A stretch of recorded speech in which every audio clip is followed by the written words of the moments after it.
विश्व हिंदू परिषद ने श्रेय स्वयं न लेकर सदैव पूज्य संतों व हिंदू समाज को ही दिया। कभी मार्गदर्शक मंडल, तो कभी जन्मभूमि मुक्ति यज्ञ समिति, कभी मंदिर जीर्णोद्धार समिति, तो कभी श्री राम जन्मभूमि न्यास, कभी श्री राम जन्मभूमि मुक्ति संघर्ष समिति, तो अब श्री राम जन्मभूमि तीर्थ क्षेत्र न्यास। हर बार पूज्य संतों का न सिर्फ मार्गदर्शन लिया, अपितु उन्हीं को सदैव आगे रखकर श्रेय दिया। उसका एक ही उद्देश्य रहा कि हिंदू संगठित होगा तो राष्ट्र भी संगठित रहेगा। हिंदू समाज से ऊंच नीच व भेदभाव का अंत होगा तो समाज समरस व खुशहाल बनेगा। विश्व हिंदू परिषद जय श्री राम का नारा तथा राम मंदिर पर्याय से बन चुके हैं। अयोध्या का नाम आते ही भगवान राम की जन्मभूमि और विश्व हिंदू परिषद का नाम अनायासी मानस पटल पर उभर कर आता है। विश्व जानता है कि अयोध्या भगवान श्री राम की जन्म स्थली है। इसकी स्थापना वैवस्वत मनु महाराज ने सरयू के तट पर की थी। जन्मभूमि स्थित मंदिर का जीर्णोद्धार कराते हुए आज से लगभग 2100 वर्ष पूर्व सम्राट विक्रमादित्य द्वारा काले कसौटी के पत्थर वाले 84 स्तंभों पर विशाल व भव्य मंदिर का निर्माण कराया गया, जिसे विदेशी आक्रांता बाबर के आदेश पर उसके सेनापति मीरबाकी ने 1528 में ध्वस्त कर उसी के मलबे से मंदिर की नींव पर ही मस्जिदनुमा ढांचा बनवाया। मंदिर के ध्वंस का मुख्य कारण हिंदू समाज की आस्था पर प्रहार कर बलपूर्वक धर्मांतरण कराने की मानसिकता ही थी। मंदिर पर हुए इस प्रथम प्रहार को रोकने हेतु 15 दिनों तक लगातार संघर्ष चला। इन 15 दिनों में लगभग 1,76,000 राम भक्तों के बलिदान दिया, किंतु अड़ियल मुगलिया सल्तनत ने तोपों से मंदिर को उड़ा दिया। 1528 से लेकर 1949 तक के कालखंड में भिन्न भिन्न समयों में लगभग 76 युद्धों में लाखों राम भक्तों ने जीवन का बलिदान दिया। कभी हम जीते तो कभी रुक गए, किंतु भगवान की जन्मभूमि पर हमने कभी दावा नहीं त्यागा। कभी कोई राजा लड़ा तो कभी कोई जागीरदार, कभी कोई संत लड़ा तो कभी कोई सामान्य नागरिक, कभी दर्शन पूजन निकट से किया तो कभी बहुत दूर से ही, कभी वहां पर भगवान को मूर्ति रूप में विराजमान देखा तो कभी मात्र उनकी जन्मभूमि के ही दर्शन मिले। कभी मंदिर में दर्शन मिले तो कभी चबूतरे पर बने टाट के टेंट में। राम भक्तों के मन में वेदना तो रहती ही थी, किंतु संतोष भी कि चलो जैसा भी है, पावन जन्मभूमि दर्शन का सौभाग्य तो मिला।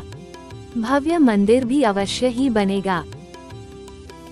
हालांकि 1885 में भी एक निर्णय जन्मभूमि के पक्ष में तत्कालीन अंग्रेजी सरकार के काल में न्यायालय ने दिया था, किंतु स्वतंत्र भारत में पहला वाद अयोध्या निवासी गोपाल सिंह विशारद ने जनवरी 1950 में फैजाबाद के जिला न्यायालय में भगवान के दर्शन पूजन की अनुमति हेतु दायर किया।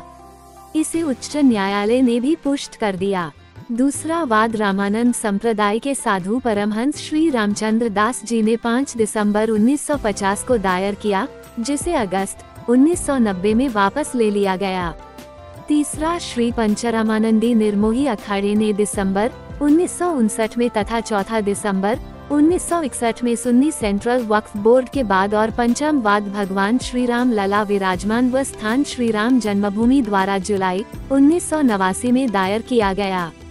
1949 से लगातार कानूनी कार्यवाही कछुए की चाल चलती रही। असल मोड़ तब आया जब 1964 में जन्मे विश्व हिंदू परिषद ने अपनी तरुणाई के 19वें वर्ष में प्रवेश किया। आंदोलन की कमान तो संभाली, किंतु उसका श्रेय स्वयं न लेकर किसी और को देता चला गया। श्री राम जन्मभूमि के साथ काशी और मथुरा की मुक्ति हेतु 6 मार्च 1983 को उत्तर प्रदेश के मुजफ्फरनगर में हुए हिंदू सम्मेलन में आह्वान करने वाले गुलजारी लाल नंदा तथा राज्य के पूर्व स्वास्थ्य मंत्री व कांग्रेस के वरिष्ठ नेता दाऊदयाल खन्ना थे। उन्होंने एक पत्र भी तत्कालीन प्रधानमंत्री श्रीमती इंदिरा गांधी को लिखा। इसके बाद श्री राम जन्मभूमि की मुक्ति के लिए आंदोलनों की श्रृंखला सी बन गई। हालांकि इन आंदोलनों की औपचारिक घोषणा से पूर्व विश्व हिंदू परिषद विहिप ने 1983 के दिसंबर माह में देशव्यापी एकात्मता यज्ञ की अनूठी योजना बनाई, जिसके अंतर्गत हरिद्वार से रामेश्वरम तथा गंगासागर से सोमनाथ तक संपूर्ण भारत को एक करने हेतु छोटी बड़ी लगभग 100 यात्राओं ने 50,000 किलोमीटर से अधिक का मार्ग तय किया तथा 29 दिसंबर को इन सभी का संगम नागपुर में हुआ। उपरोक्त हिंदू सम्मेलन के आह्वान तथा एकात्मता यात्राओं के उत्साह ने जन्मभूमि की मुक्ति हेतु नव ऊर्जा का संचार किया।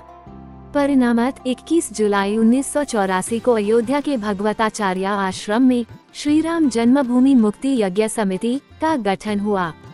गोरक्षपीठाधीश्वर पूज्य महंत वैद्यनाथ जी महाराज को इसका अध्यक्ष तथा दाऊदयाल खन्ना को महामंत्री बनाया गया। 1984 में श्री राम जानकी रथ यात्राएं तथा उनकी सुरक्षा हेतु युवाओं की एक वाहिनी बजरंग दल का गठन हुआ। जन्मभूमि की तालाबंदी के विरुद्ध अभियान तेज करने हेतु धर्मस्थल रक्षा समिति बनी। उडुपी में 31 अक्टूबर 1985 को हुई धर्म संसद के आह्वान तथा पूज्य महंत रामचंद्र दास परमहंस द्वारा आत्म बलिदान की धमकी के परिणाम स्वरूप 1 फरवरी 1986 रामलला ताले से मुक्त हो गए। देवोत्थान एकादशी यानी 9 नवंबर 1989 को देश के 4 लाख गांवों से पूजित शिलाओं के माध्यम से हरिजन बंधु कामेश्वर चौपाल के हाथों पूज्य संतों की उपस्थिति में मंदिर का शिलान्यास हुआ। इसके निमित्त देश में लगभग 7,000 स्थानों पर यज्ञ किए गए। इसके बाद पूज्य संतों के केंद्रीय मार्गदर्शक मंडल के निर्णयानुसार 30 अक्टूबर 1990 को कार सेवा की घोषणा ने राजनीतिक गलियारों में हल्ला मचा दिया। उसे रोकने के लिए केंद्र की वी.पी. सिंह सरकार तथा राज्य की मुलायम सिंह सरकार की लाख चेतावनियों, लाठी डंडों व गोलियों को झेलते हुए कारसेवक लाखों की संख्या में किसी भी मार्ग से, किसी भी वेश में व किसी भी ढंग से रामलला हम आएंगे, मंदिर वहीं बनाएंगे के मर्मस्पर्शी व गगनभेदी उद्घोषों के साथ सिर पर केसरिया पटका बांधे अयोध्या पहुंच गए।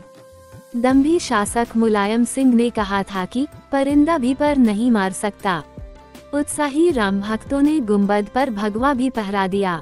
इसके बाद तो आडवाणी जी की रथ यात्रा हो या वी.पी. सिंह, चंद्रशेखर व पी.वी. नरसिम्हा राव के साथ वार्ताओं का दौर और 6 दिसंबर 1992 को बाबरी ढांचा ध्वंस का मामला हो या उसके पश्चात माननीय उच्च न्यायालय या माननीय सर्वोच्च न्यायालय में हुई सुनवाई की बात, सितंबर 2010 का या 9 सितंबर 2019 का ऐतिहासिक सर्वसम्मत आदेश।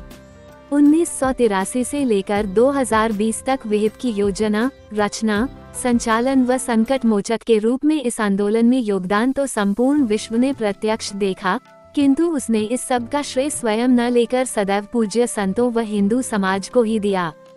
कभी मार्गदर्शक मंडल तो कभी जन्मभूमि मुक्ति यज्ञ समिति, कभी मंदिर जीर्णोद्धार समिति तो कभी श्री राम जन्मभूमि न्यास, कभी श्री राम जन्मभूमि मुक्ति संघर्ष समिति, तो अब श्री राम जन्मभूमि तीर्थ क्षेत्र न्यास। हर बार पूज्य संतों का न सिर्फ मार्गदर्शन लिया, अपितु उन्हीं को सदैव आगे रखकर श्रेय दिया।